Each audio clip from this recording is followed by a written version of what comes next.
তোমার মতন জঘন্য ঠান্ডা মাথার খুনির সাথে আমি এইটুকু আতিথেয়তাই করতে পারি।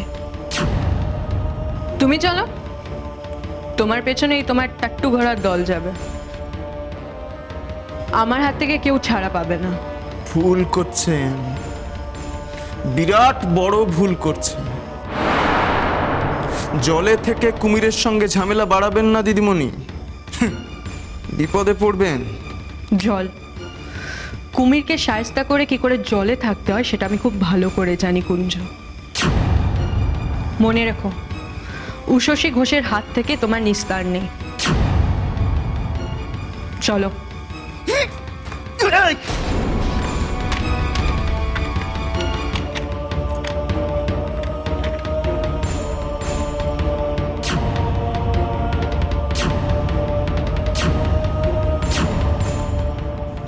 যাক বাবা, এবারে শান্তি।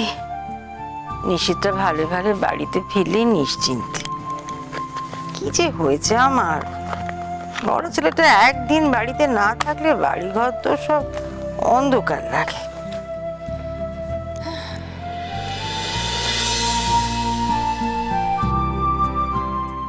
মা, আপনি শুধু নিশিতার উষসীর কথাই ভাবছেন, সেটা নিয়ে আমার কিছু বলার নেই। কিন্তু কাকুলি যে আমাকে কালকে আপনার সামনে ওইভাবে অপমান করলো, একবারও ভাবলেন না? মেজ বোমার মতো আমার নালিশ করার স্বভাব তো তোমার ছিল না। কত দায় দায়িত্ব তোমার কাঁধে, সব ভুলে গেলে? আর সোমাকে যদি একটু দেখে দেখে রাখতে, ও কাল যা করেছে, এমন কাজ করতো। সোমার উপর নজরদারি করা কি আমার সংসারের কাজের মধ্যে পড়ে মা?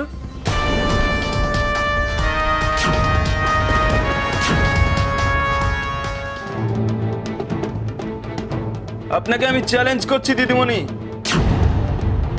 এখানে আপনি কিচ্ছু করতে পারবেন না। 1 ঘন্টাও এখানে আপনি কুঞ্জকে আটকে রাখতে পারবেন না। এসেই আমার সঙ্গে পাঙ্গা নিয়ে নিলেন দিদিমণি, খুব ভুল করলেন। আমার সততা আদর্শ আমাকে বাঁচাবে কুঞ্জ, আর তোমার অন্যায়, জুলুমবাজি, ক্ষমতার অপব্যবহার তোমাকে শেষ করবে। এটা আমারও চ্যালেঞ্জ।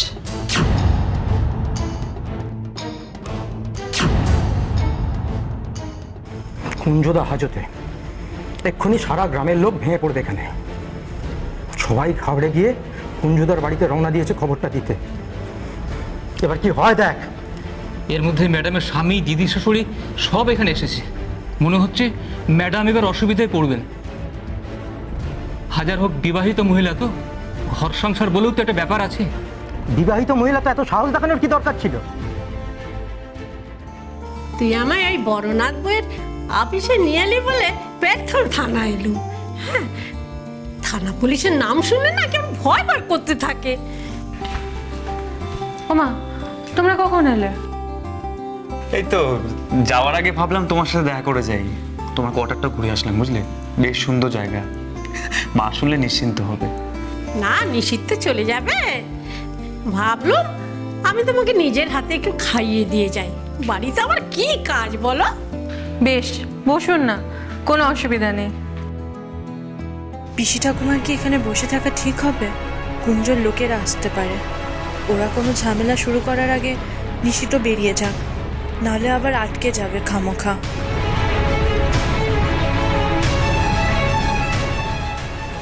শশী, কি ভাবছো? কিছু নিয়ে চিন্তা করছো? না, ভাবছি যে বেলা তো শেষ হয়ে এলো, তোমার তো বাড়ি ফিরতে দেরি হয়ে যাবে। উষসী, তুমি সাবধানে থেকো। জায়গাটা কিন্তু ভালো না। আর পিসি ঠাকুমার আত্মীয়রা এখানেই আছে, ওরা কিন্তু এই জায়গার প্রভাবশালী মানুষ। বেশ, তুমি আমাকে নিয়ে চিন্তা করো না।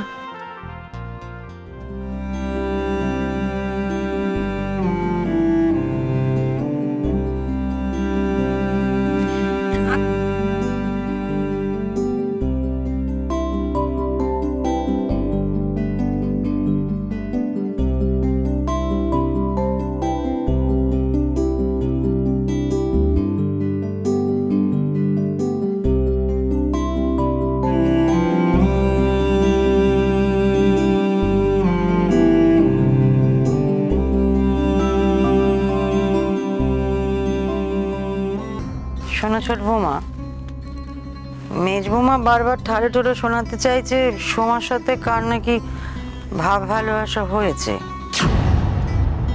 তো তোমার যদি অসুবিধে না হয় সোমার সাথে ব্যাপারে একবার কথা বলে দেখবে নাকি? কাকুলির কথাকে আমি গুরুত্ব দিই না মা। আর সোমা কারোর সাথে ভাব ভালোবাসা করলে সে আমাকে না বলুক, ও ছোটদাকে নিশ্চয়ই বলবে। ও ডাইনি বুড়ি, সকাল না হতেই আমার পেছনে লাগতে শুরু করে দিয়েছো। এবার দেখো আমি তোমার কি হাল করি। আসলে ডাইনা, তুমি না বাড়ির করতে সব ভুলে যাচ্ছ আজকাল। হয়তো সোমা দেওয়ালকে বলেছিল, দেওয়াল তোমায় বলতে ভুলে গেছে। দেবল জানবে আর আমাকে বলবে না, তা আবার হয় নাকি? সেই তো। ও বাবা, হতে পারে না? সে অনেক বছর আগে দেওয়াল যখন পলাশকে তোমার দিকে ঠেলে দিয়েছিল, তোমায় বলেছিল হ্যাঁ ওর প্ল্যানটা কি। আর এমনিতেও দেবল আর পলাশের খুব ভাব, আমরা সবাই জানি। যে কি হচ্ছে কি মেজ বৌমা, কি কথা হচ্ছিল আর কোন কথা এনে ফেললে? দেখুন, বদ্দি তো বলছিল সেদিন যে পলাশ আমাদের বাড়িতে এসেছিল, দেওয়ালের সাথে কথা বলেছে, আর ওদের মধ্যে এখনো ওই ভাব আছে। ওরা তো দুজনে মিলে ওই বিয়ের ব্যবসাও করছে। না মানে আমি না, বদ্দি বলছিল। একদম মিথ্যে কথা বলবে না। তুমি আর পলাশ মিলে নিজেদের মদের ব্যবসার কথা বলছিলে, আমি নিজে শুনেছি।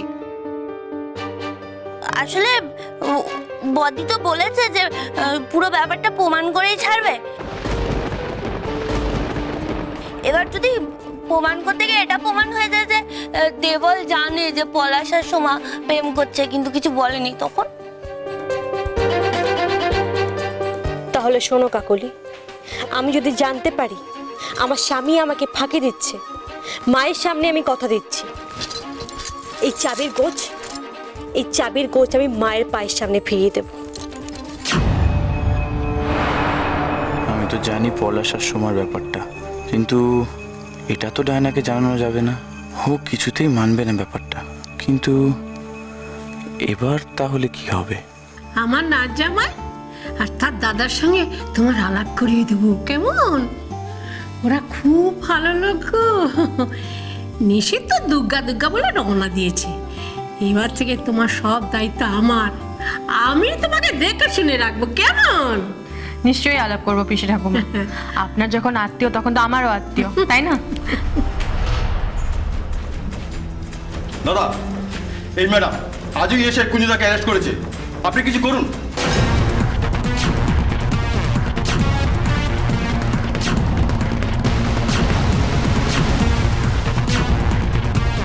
উমা, এ কি সর্বনেশে কথা গো? এ কি দল বেঁধে কেন ঢুকছো এখানে? কুঞ্জকে আমি ছাড়বো না। তোমরা কে আমি জানি না, জানতেও চাই না। বেরিয়ে যাও এখান থেকে, যাও। এ কি সর্বনেশে কাজ করেছো? এ আমার নাচ জামাই ব্রজবিহারী, তুমি আমার নাতনির ভাসুর ওই কুঞ্জকে জেলে পুরে দিয়েছো।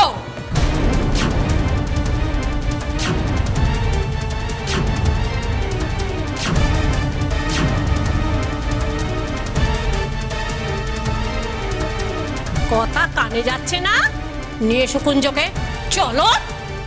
এটা থানা পিসি ঠাকুমা, আমার থানা, আর আমি অন ডিউটি। তাহলে দেরি করছে কেন? ভরো, জেলে ভরো। এস